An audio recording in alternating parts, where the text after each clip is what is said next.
Welcome to the Human Capital Innovations Podcast. We're your source for personal, professional, and organizational growth and development, where we share original research, explore industry trends, and interview executives and thought leaders from across the globe.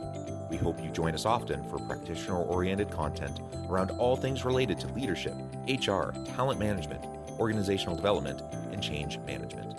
Maximize your personal and organizational potential with Human Capital Innovations Podcast. Do you enjoy the Human Capital Innovations Podcast?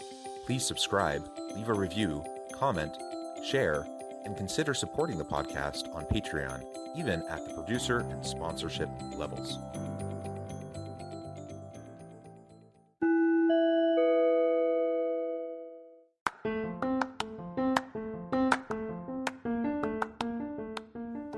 Welcome to the Human Capital Innovations Podcast. In this HCI podcast episode, I talk with Christopher Lee Maher about true body intelligence and relieving stress in work and life.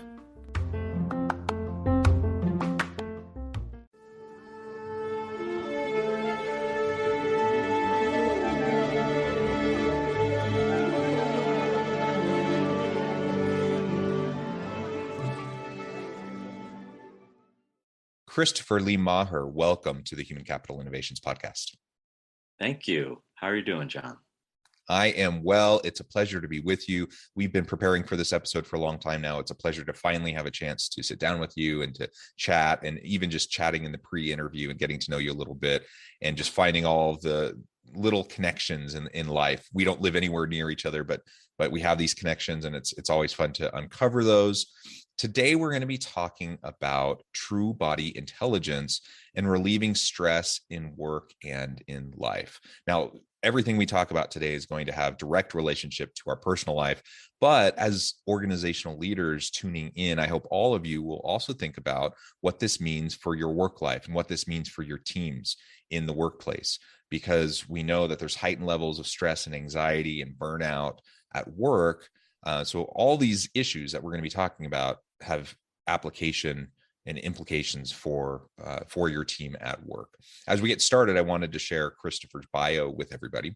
Christopher Lee Maher is founder at True Body Intelligence. At the age of 22, Christopher was a Navy SEAL. In his prime, with a sleek 1.8% body fat, and pound for pound, he was one of the fittest people on the planet. He was also completely unaware of the full impact that stress would eventually have on his physical, mental, energetic, and emotional well-being. He trained all day long at a level on par with professional athletes. In fact, after the SEALs, he began focusing on his dream of making it the U.S. Olympic trials in track and field.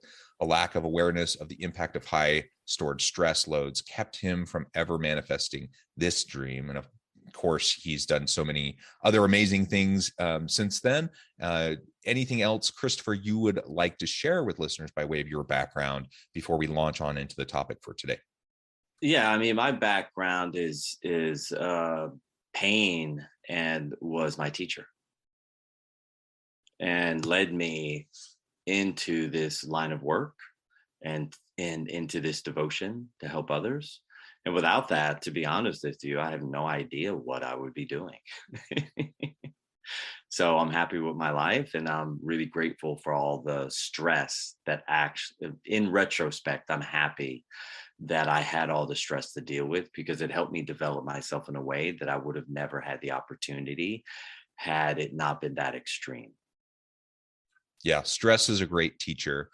And, we're going to be talking about how we can go about relieving stress. That's not to say that all stress is bad. We know there are different types of stress, and we know that stress can move you towards action, and it can kind of shake things up. And it's a natural response. It's a biological and psychological response that has been built into us over, thousands and thousands of years as a human race. And so it has its place. The problem becomes when we get overwhelmed by the stressors and the anxieties and the different things in our life, and where we don't have the chance to use it as a learning tool, but rather we get sucked in, right? And then we end up ruminating. We end up rather than taking a positive step forward and learning from the challenges that we're facing, we just get stuck, right? And that is something that we all deal with at different points in our lives. We all have hard stuff. We all have challenges. We all have different stressors. We all have anxiety. We all have to deal with challenges at home, at work, in our community. That's just part of the human condition. We all have it at varying levels at different points in our lives. The question isn't whether or not we're going to have it. It's how we're going to respond when we have it, and can we do it in a healthy way. So I'm super excited to just really explore all of this with you today. Oh, well, this is great. Let's see. So where do I want to drop in first? The truth is that you don't have to have it. Okay. Meaning that the stress that's going on outside of you doesn't have to change what's happening inside of you. Right. And the biggest deal is that people self-medicate. And what I mean by self-medicate is they go into what I call the acceptable daily drugs, right? So either they're managing their stress load with caffeine in the morning and managing it with alcohol at night, or they're managing it with caffeine in the morning and now marijuana at night, or they're managing it with exercise, which is what I was doing. I was managing my stress with exercise, and then I was exercising too much, and I was ending up with all of these chronic injuries. And then I burned out my energy so much, it made it very difficult for me to sleep. And so one of the misnomers within stress is the topic that we're really talking about is distress, right? Yes, there are positive stressors, there's eustressors, and we are meant to process a certain amount of stress, but I'm going to give you a concept, okay? And the concept is that human beings can only recover from so much stress within a 24-hour period, right? And so that means that when you're sleeping, you're meant to recover from that stress load from the day before. The challenge is that people's stress loads are so high that when they go to sleep, they're actually not recovering from the stress they had that day. So I call it your restore, repair, and recovery rate is too low, and their accumulated stress load is too high, right? And then at that point, they start to experience some kind of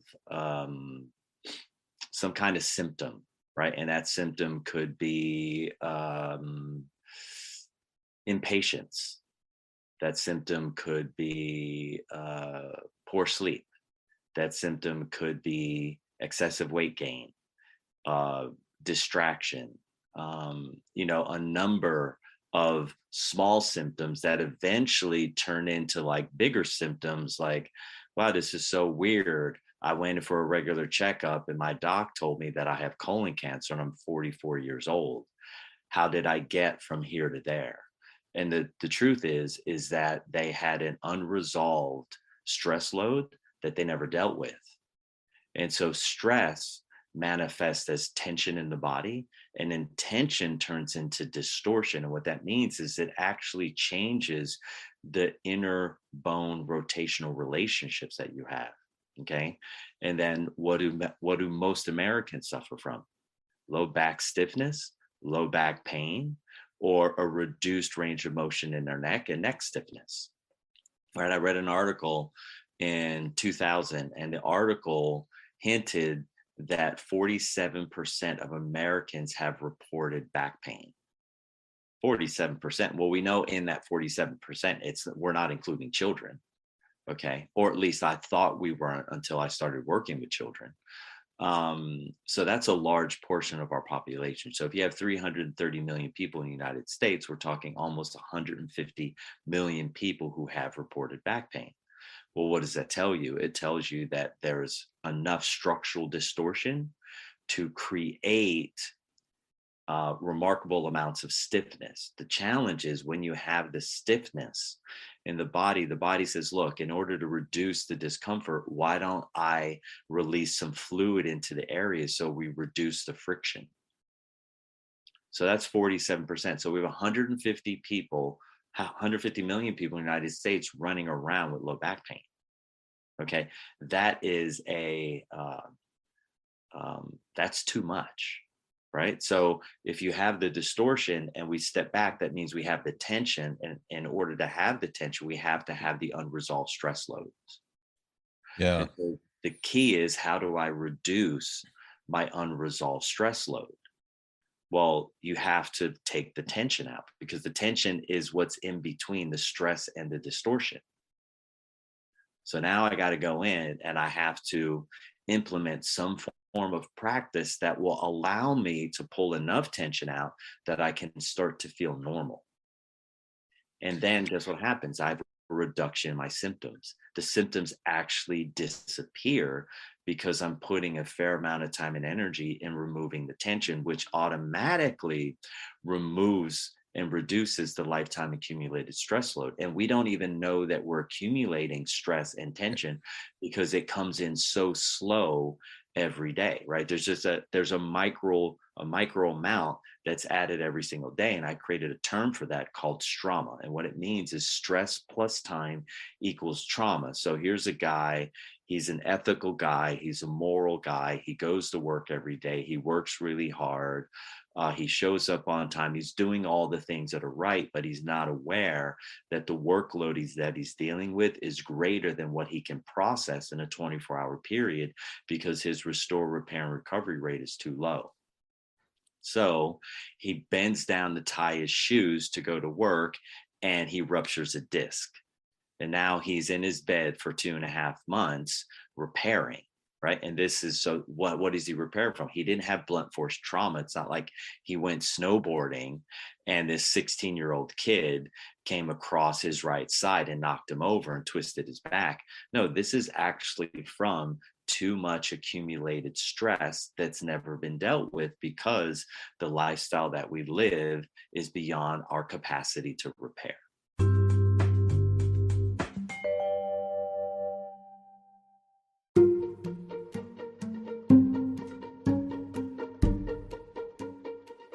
Welcome to the Human Capital Innovations Academy.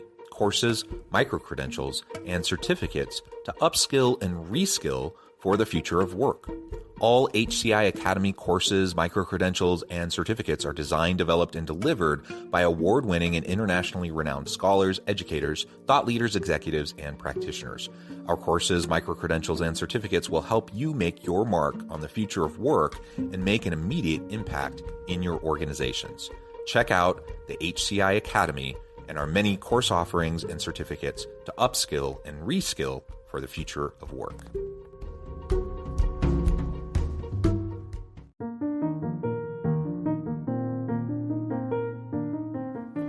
Check out our new weekly LinkedIn newsletter, Alchemizing Human Capital, exploring industry trends via original research and interviews with executives and thought leaders from across the globe. We look forward to having you join us.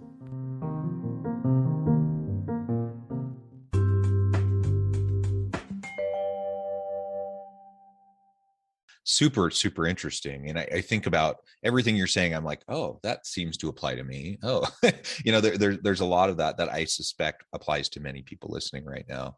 And I'll often, tell my wife, I'm like, oh, I didn't sleep so great last night. Oh, I have some back pain, or my wife notices that I was maybe clenching or grinding my teeth or something like that. And I'm like, I don't know. I don't feel stressed. I don't feel like, I feel fine. I don't feel like there's any huge thing hanging over my head that would cause me to kind of be in that state of being. But what you just described, that cumulative stress load, it builds up imperceptibly over time. And unless you're finding ways, in healthy ways, to release it and to repair, then inevitably it's going to end up manifesting in ways that just aren't healthy, that aren't good for you. And so we need to, take stock personally about, like, what are we doing? What does our daily load look like? And I would love to hear from you. Like, what are some of those specific things that we can start to do right away that can find us in better balance? And if we can start to do that for ourselves, then that'll put us in a position where we can model that kind of behavior and look out for the health of our team at work as well. What I think is most important, if you're a leader, because you said team, that's sort of where my mind went, is that what leaders need to understand, from my perspective, is that all nervous systems vibrate to the highest functioning nervous system in a collective field. And so if your leader is stressed, his team by and large is going to be stressed. And so I'm looking for what I call, I created a term called impact leadership, right? An impact leader is someone that is reducing on a daily basis. They're being super responsible to themselves and are reducing their lifetime accumulated stress load. And the first thing to do is to look at how you're self-medicating. Some people are self-medicating with dessert, right? So they're having, a box of cookies after work. Because I was that guy. Like, I worked really hard today. I definitely want to have a sweet treat. I was raised in Pennsylvania. In Pennsylvania, we sometimes have dessert for breakfast. So some of the things that people can do that are really easy are look at what daily drugs, acceptable drugs that you're using, and reduce one of them. Like, grab one and stop using it. So if it's caffeine, then what I would do is, after a week, cut it in half. And then the next week, cut your consumption again in half, and do that until you're not using caffeine anymore, but still maintain the ritual. Switch into some kind of herbal tea, some other kind of warm drink that satisfies you. And as soon as you get off of that train, what's going to happen is your body is going to stop releasing what are called stress hormones, so cortisol and adrenaline. And your stress markers take 365 days in order to stop running in your system. And so it takes, literally, once you stop using caffeine, it takes an entire year for your nervous system to normalize back to normal and not produce those stress markers in the blood. That's one simple thing. Maybe you're on the opposite end and you're someone who consumes, a half a bottle of wine at night before you go to bed. Well, reduce that by half and reduce that by half until you're done with that. Okay. And when a person has discomfort or something that's chronic, it's already been going on for an extremely long time. Meaning, most people think the guy who bent down to tie his shoe and ruptured his disc, his first thought might have been like, oh, I must have twisted the wrong direction when I bent over. It's like, no, you had 30 years of accumulated stress that you never dealt with. So whenever you're having a symptom, meaning, and a symptom is any level of chronic discomfort. If you wake up in the morning and your energy is not abundant, that means that you have a chronic stress load that's going on, because you should be able to go to sleep, have 6, maybe 7 hours, wake up in the morning and be ready to go, feeling inspired and energetic. And if you need to go over to your coffee maker to wake up, that's telling you that your body isn't recovering. And if that's the case, whenever a human wakes up in the morning and their eyes are heavy and tired, the first thing they should think is, there's something going on with my liver. My liver is too clogged. It's either too fatty, it's too stressed, or it's too toxic. What do I got to do? They should get into some kind of either minor or major liver cleanse or detoxification program in order to get that organ running really, really well. Because if your liver runs well, your energy is always coursing freely and you always have a good night's sleep. Meaning you go to sleep at an appropriate time and you wake up and you feel rested when you wake up. The challenge is most American adults don't have that feeling, which is informing you that the diet that they're on is too heavily processed. And the substances that they're using to manage their stress are too toxic for their system, and they're too consistent. And so you have to have a break. You have to have a reprieve away from your poor habits. Okay, because everybody wants to have energy, because look, it's the United States. We're taught from a very young age that more is always better. So, well, if I want to get ahead, and what am I going to do? Well, I'm gonna apply this idea that working harder is smarter. And the reality is it's not, because when you go too far, you've gone too far. And Yeah. once you get in a habit of going too far, that feels normal for you. And once that feels normal, you have no idea that you're creating and accumulating more stress than your body can actually handle. But the first sign is I wake up and my eyes are tired and my eyes are heavy. If that's the case, you need to take serious stock of what I'm sharing with you and go, oh, okay, that makes sense. My restore, repair, and recovery rate is too low because my lifetime accumulated stress load is too high. So I got two things that I can do. I can either address this with my diet, I can address this with going to sleep earlier, or I can actually reduce the amount of stress that I've accumulated through either some form of meditation, which for me is way too slow, or some form of breath exercise, which for me is way too slow, or I can go directly into the structural body and start stripping out massive amounts of tension. And the challenge is that most people who've adopted managing their stress with some kind of chemical, either alcohol or caffeine, a downer or an upper, have parents who modeled that example for them. And so they feel like if they're not doing what their parents was doing, they're somehow being disloyal. And so imagine that these stress loads have been going on for thousands of years. And somehow you have to have a successful pattern interrupt in your pattern, whatever your pattern is. Yeah. Yeah.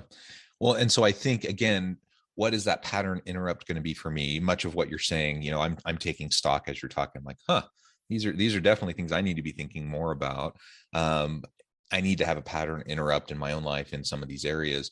But also when we go back into the workplace and I look around and I see high levels of stress and anxiety, and I see burnout, and I see people disengaged, lackadaisical in their work, not passionate, not purpose driven.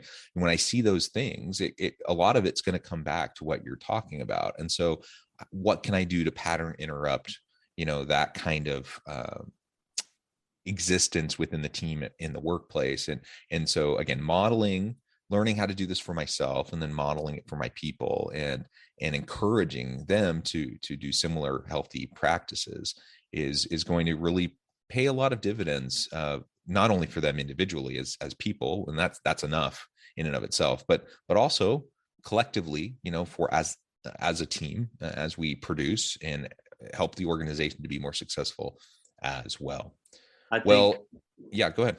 I think the thing for me is that an impact leader is someone who's really honest with themselves. And as an impact leader, if you're waking up in the morning and you're exhausted, you have to be honest with yourself, and you have to go, whoa, something's going on. Because when I woke up as a little kid, I was ready to go in the morning. How come I have to have 3 cups of coffee before I go to work? Or I have to have a cup of Joe? And an impact leader is someone who's incredibly honest with themselves first, and they're able to self-assess and be in reality rather than in delusion. Yeah. Yeah. Well said, Christopher. It has been a pleasure. I know at the time I'm going to have to let you go here in just a minute, but before we wrap up for today, I just wanted to give you a chance to share with listeners how they can connect with you, find out more about your work, and then give us the final word on the topic for today. Okay.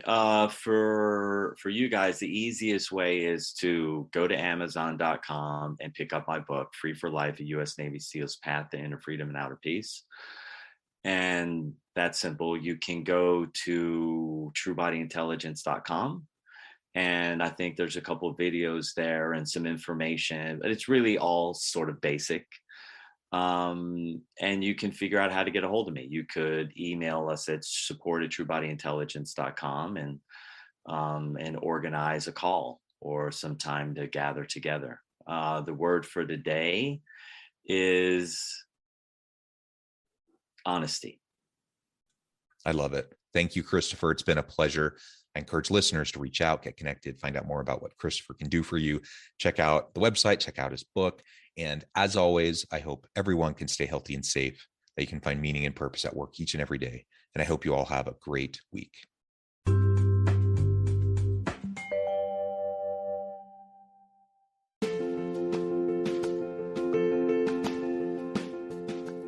Bluer Than Indigo Leadership, the journey of becoming a truly remarkable leader. Early in my adult life, I learned about an Asian proverb that translates as bluer than indigo. If you think about the color indigo, it is a brilliant, deep, and vibrant blue, what some would call the bluest of blues. To have something that is bluer than indigo is rare and truly remarkable. Contrary to popular myth, there is no one-size-fits-all or cookie-cutter approach to effective leadership. There is no silver bullet, no secret sauce, no go-to model that will solve all of your problems. The truth is, great leaders have all had their unique strengths and flaws, and have all had to discover and then pave their own distinctive path in their life's journey to fulfill their leadership potential. Bluer Than Indigo Leadership will help you discover your own path and explore those ordinary, everyday actions that will help you respond to an uncertain future and produce extraordinary results for your individuals, teams, and organizations.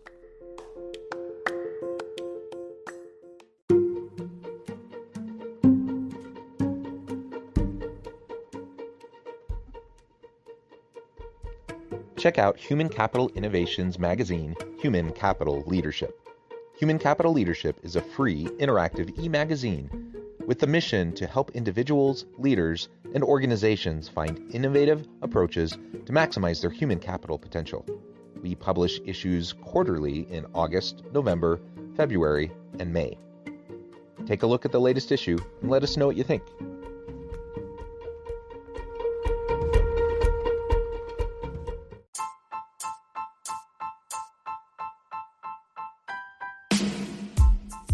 The alchemy of truly remarkable leadership.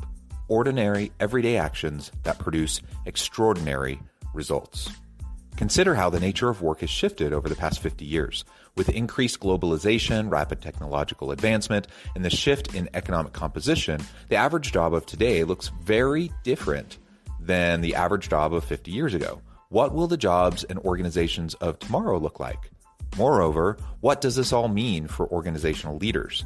What are the core competencies and capabilities of organizations and their leadership that are prepared for continued disruption and geopolitical and socioeconomic shifts? Regardless of what the future holds, increasingly, leaders need to be socially minded, data-driven, decisive, champions of talent, and disruptors of the traditional notions of leadership, teams, organizations, and work. The alchemy of truly remarkable leadership will help you to explore your own leadership competencies and capabilities and consider ways to apply and implement them into your workplace and personal life.